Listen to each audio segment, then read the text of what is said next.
Paulo is a place full of diversity of cultural attractions and artists from all walks of life, all different genres, ethnicities, and backgrounds.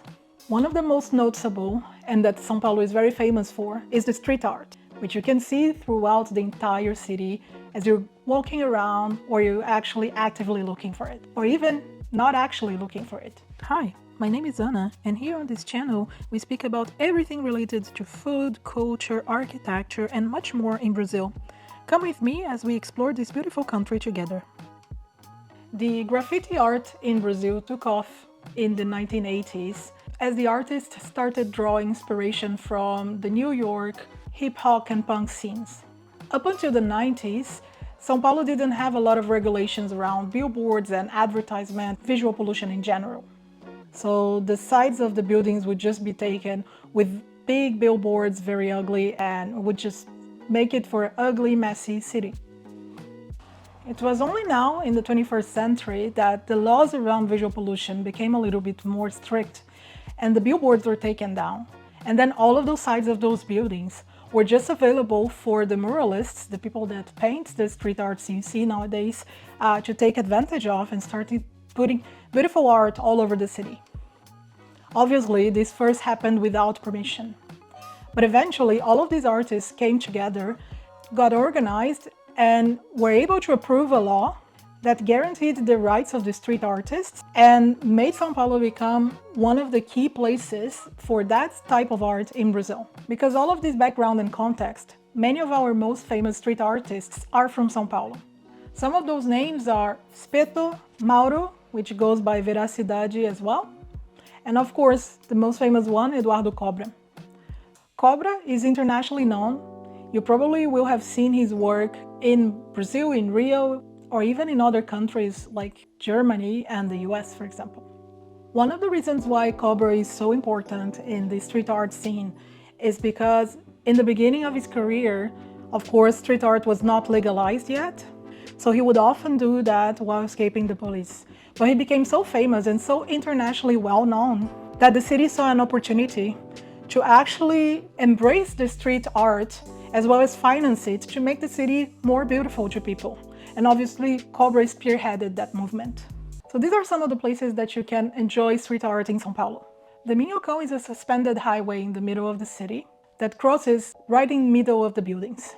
If you're passing through there, it is impossible not to see the street art everywhere. You see arts from people from Argentina, from Brazil, and other parts of the world, as well as one of the newest works by Cobra called The Hand of God, which is a 33-meter-high mural on the side of one of the buildings. During the weekends, the traffic is closed and only pedestrians and bicycles can go through, so that's an amazing opportunity for you to go and take a look and enjoy the murals without all the rush of the cars.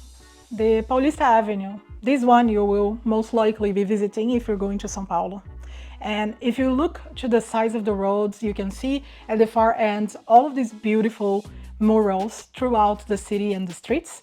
One of the most famous ones over there as well is yet another one by Cobra of Oscar Niemeyer on one side of the Paulista Avenue, and all of the way on the other side you have one of the famous Brazilian pilot Ayrton Senna made as well by Cobra. Liberdade neighborhood. This is the neighborhood I told you a couple weeks ago that is the Japantown of São Paulo, and the street art over there kind of follows the theme. So you will see a lot of street art that resembles manga or have those more like Japanese aesthetic to it. As there are not many very tall buildings with sides that can be painted on, the murals over there are going to be much smaller on shorter walls or sides of houses, but you're still going to have a lot of opportunity to see them if you're visiting the neighborhood. Last but not least, we have Beco do Batman, or Batman Alley.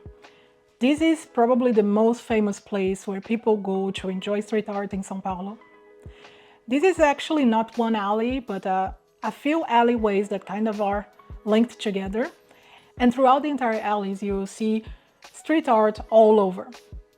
Typically, after a few months, the street art is painted on top of each other, so whatever you see there is always changing. Beco do Batman is called that because of the big Batman mural you have there, that I believe keeps on changing, but they do keep the Batman theme alive. This is also where you can find loads of cafes and shops, and that goes with the theme of the entire region, which is Vila Madalena.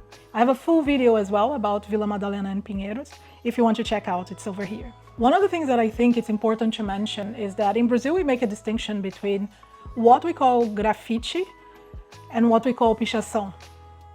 Graffiti is what I am calling here street art, and pichação is probably the graffiti you would call like the tags or the name tags, which are those kind of scribbles that are referring to gangs and to swear words and things that are just not great. And they just give a very ugly aspect to the city, as you can see here. That is still illegal by Brazilian laws. Of course, in any country that doesn't really work very well, but it's still illegal. Just street art is actually legalized, and you will be able to enjoy it for sure if you are in São Paulo. If you are in São Paulo and you're driving around, I can guarantee you're gonna see some very cool street art. And since you'll be visiting São Paulo, if you want to see more of the city, I have this other video here that I'm pretty sure you're gonna like, or I have this other one here that YouTube thinks you might like. I'll see you on the next one. Bye!